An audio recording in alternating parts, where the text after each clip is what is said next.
What's going on there, folks? Good Tuesday evening. It is your Earthmaster here on the live stream with an update video. February 1st, 2022 is the date, about 6:05 p.m. California time. That's where the latest earthquake is on the globe. A 3.8 earthquake just outside of the Antelope Valley area, striking just a short time ago there in the Sierra Nevadas of California.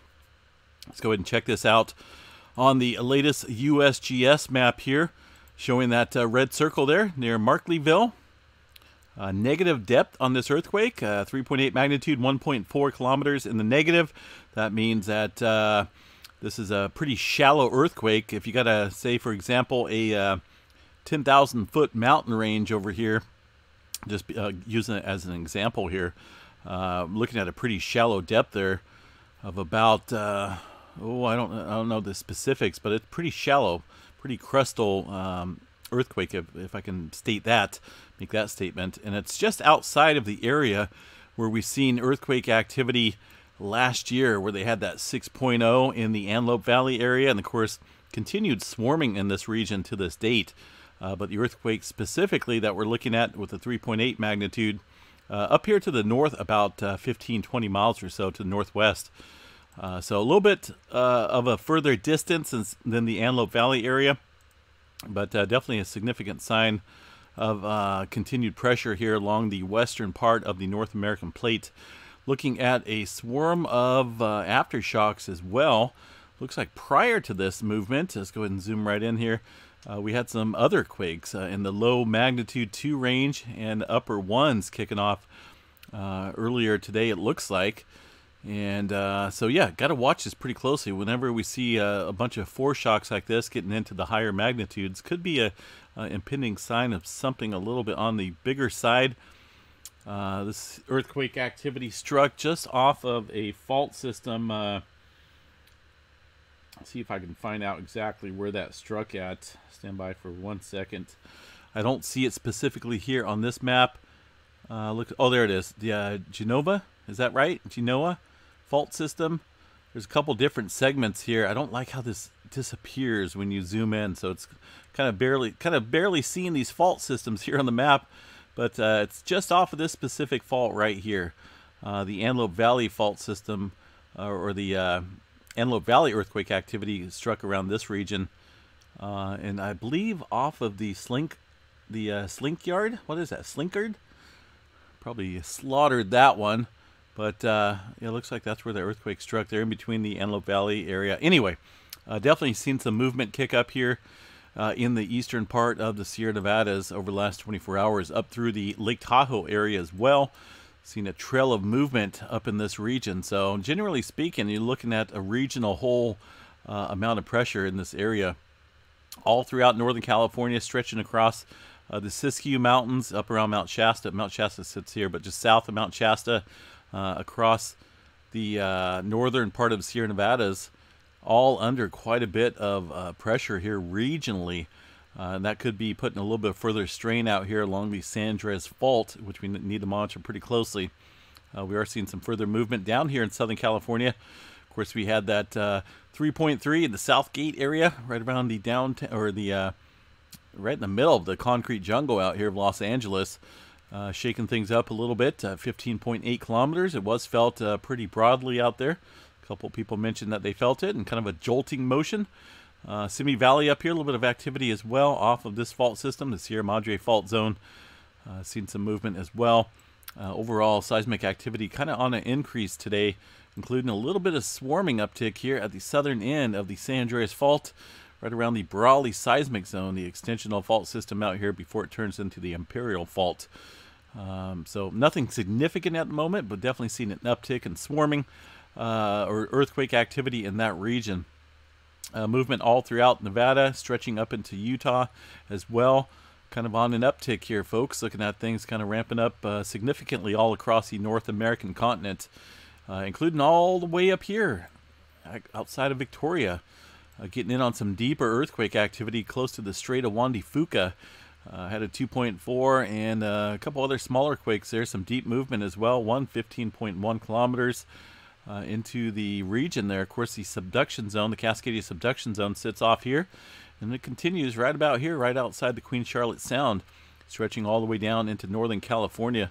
Let's go ahead and check out the latest tremor map here from the PNSN network. See if we got any epicenters kicking up, and bada boom, bada bang. There we go. Looking at some further movement into Northern California. This makes 2 days now of somewhat heightened tremor. We have been looking at several weeks, past couple months, of very low tremor movement along the Cascadia. Now we're starting to see that activity kick up, at least in the southern end of the Cascadia subduction zone there, with 93 epicenters of tremor.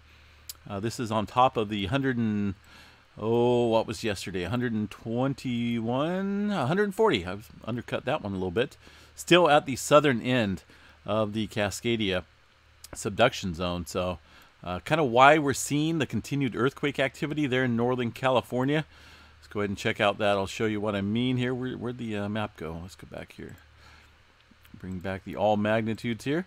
Kind of why we're seeing this heightened movement here in the Northern California area at the southern end of the Cascadia.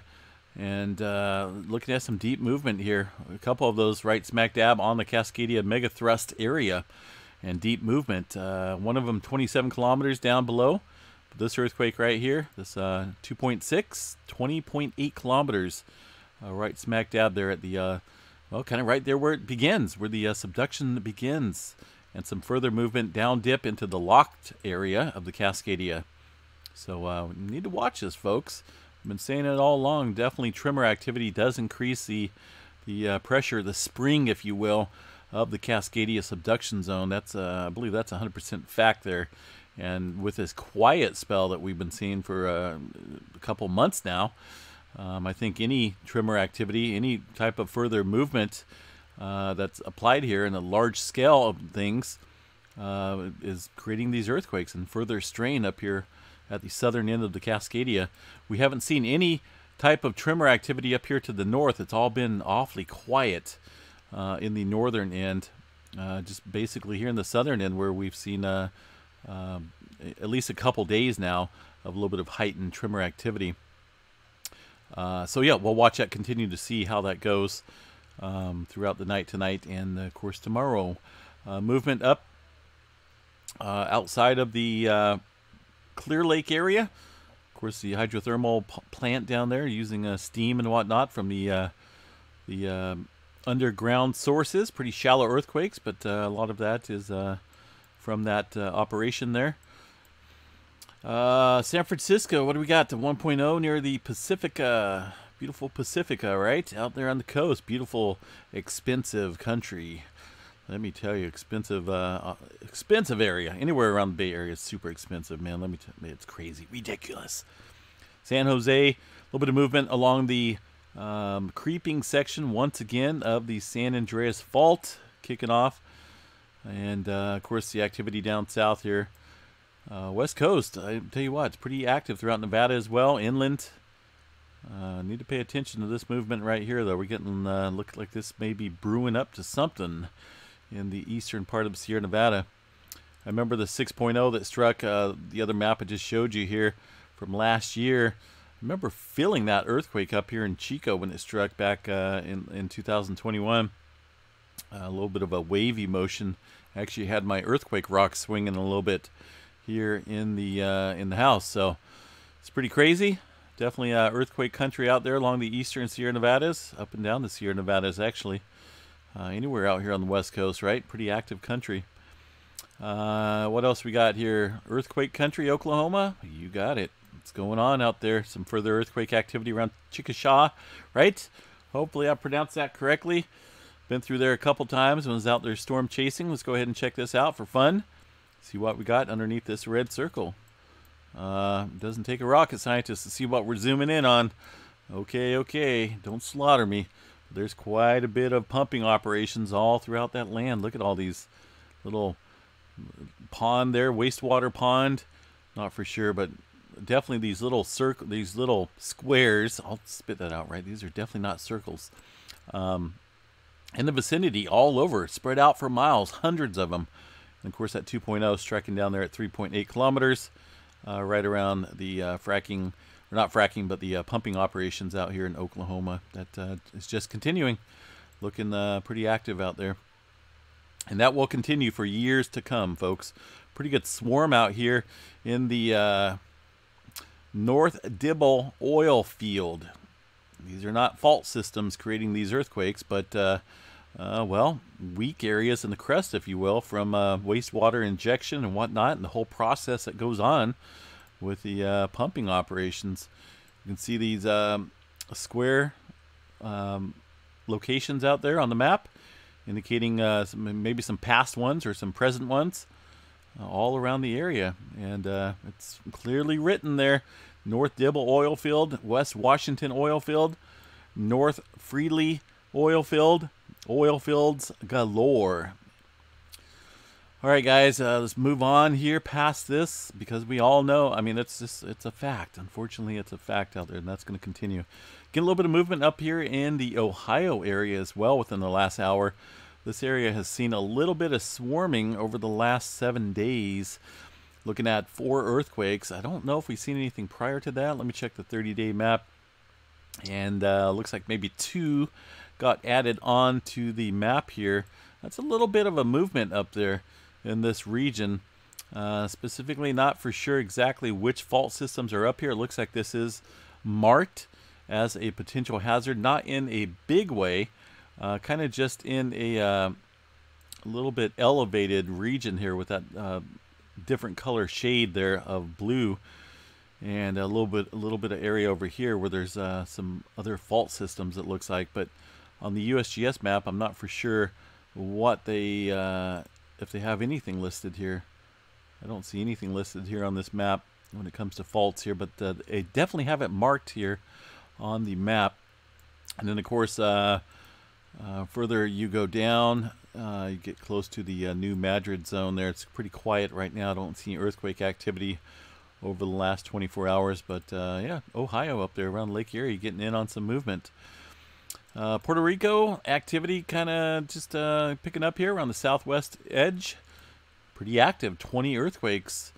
Mostly 2s, I believe a couple 3s in there. No, mostly 1s and 2s it looks like here on this chart. A little bit of activity around Mona Passage. Haiti looks pretty quiet today. No further development around that area that we were watching here along the fault systems. Things kind of mellowed out there in that region for now. And a little earthquake off the coast of El Salvador, a 4.4 at 86.8 kilometers into the Middle America Trench. South America has gone absolutely quiet. South Sandwich Trench pretty quiet as well over the last couple days. And Alaska getting in on quite a bit of movement up and down the board through the Cook Inlet area. And a little bit of activity along the Aleutian Trench. Nothing significant, no major swarming or development to speak of in that area. This region here still remains really quiet. Sound like a record on repeat, right? But it has been pretty darn quiet. And that's still got my eyeball on this area for further development. A little bit of movement just south of Tokyo. South of the Japan Trench. A couple 4s kicking up towards the Philippine Plate. And some activity around Papua New Guinea. And the regions over here where we've seen that 5.9 this morning in the Indonesia area. Activity around Tonga and the Kermadec Trench kind of dying off in activity recently.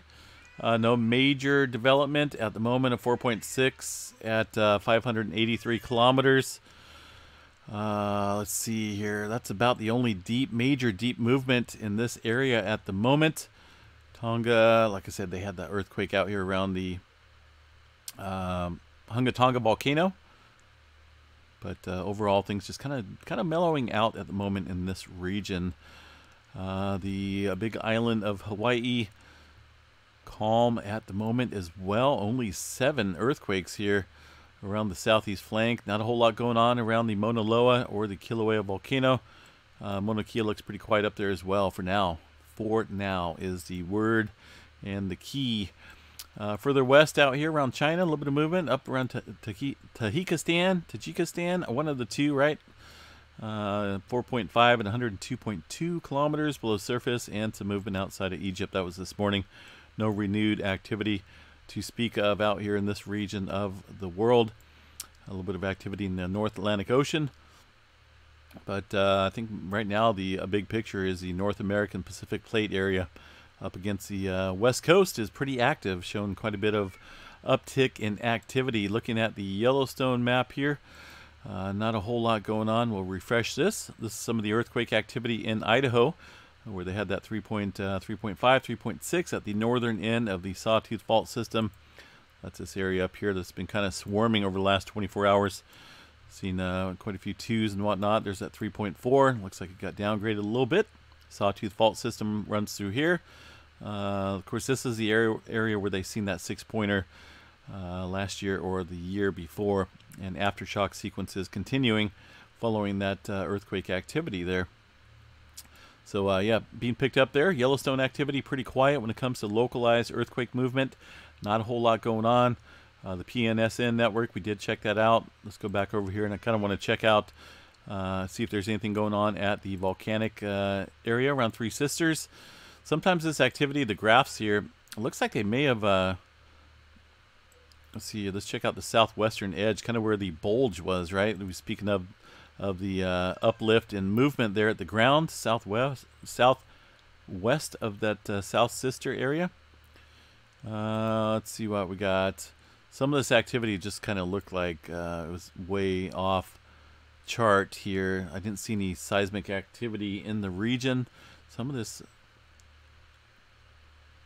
yeah, not for sure what's going on here. This looks like it's possibly over, oh man, what's a word that I could use for this? I'm not for sure what I can use, but it doesn't look properly tuned. It looks like it may be tuned up too much, but I don't see any specific earthquake activity ramping up around the Three Sisters area, that station, or the Husband area. Go ahead and check this out as well. The station kind of looks like it's the same deal. As far as seismic activity or volcanic nature, it would definitely not show up like that on these maps or on these graphs, I should say. It should be a little bit different looking. But yeah, this is just a mess of noise, I guess is the word I'm looking for. Can't really decipher anything from the activity that we're seeing there on those graphs. So I have to look into that a little bit more in detail. But no earthquake activity being reported there at the Three Sisters, at least over the last day. Let's check this one out here real quick. We got one component broadband, Moon Mountain, Oregon. And these guys look about the same here too. This is a little bit different tuned, but it's not properly tuned. Let's see. Give it a second here. These guys just been kind of slow, pretty slow. Yeah, it's hard to, man, it is hard to tell in this type of setup. I could go through all these other stations if they have any. Doesn't look like they have any different channels to use. But not seeing anything specific as far as earthquake activity on here. And even if there was, I don't even know if we'd be able to see it because it's so mixed in there. Let's see what we got for solar weather activities, kind of ramping up. Let's check out Earthquakes Canada real quick while we're at it before we get back into the solar weather department. The movement, a little bit of earthquake activity out here outside of Quebec, 1.3, the latest quake there. But the western part, BC area, Vancouver area, looking pretty quiet. Actually no movement at all really to report in the last day, except for that area over here. Most of this activity is old over the last week. Solar weather activity, let's jump into that, where we're kicking up on the sunspots. Looks like we had a little bit of activity there, maybe stretching up towards the M level. Hard to decipher there. Maybe an upper C flare. But looks like the G2 storm is about ready to come in. Getting a little bit of elevated movement. Kicking up here on the KP index here, going up to about 4. And that will amplify later tonight. You can see the Aurora oval here showing the forecast for the higher latitudes. And right now it looks like 85% chance there of the auroras up there at higher latitudes, 40% chance at the mid, and then going down over the next night. But tonight would be the night to get out if you have clear skies way up in the higher latitudes to see this G2 class storm. Should be pretty cool.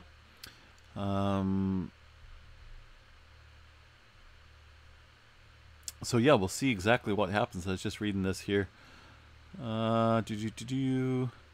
Summary: geomagnetic sudden impulse. Of course, here shows you the elevated the CME passage, which reflects on the charts here, the speed and whatnot, density, all kind of being amplified there at the with the CME that passed us. But let's see here.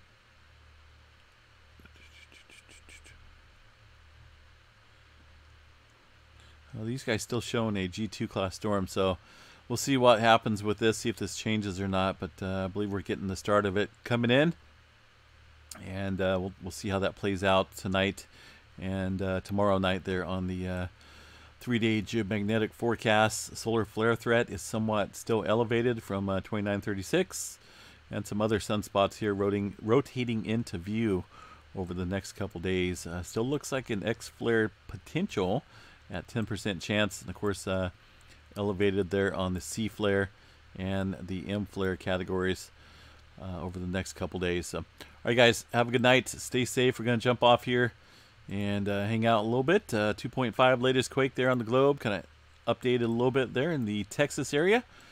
But keep an eye on the West Coast. West Coast pretty active right now. Not only with the activity there on the globe, but the other smaller quakes are adding up to the sign of impending pressure out here along the North American and Pacific Plate area. So stay safe, folks. We will chat at you guys a little bit later. Peace out.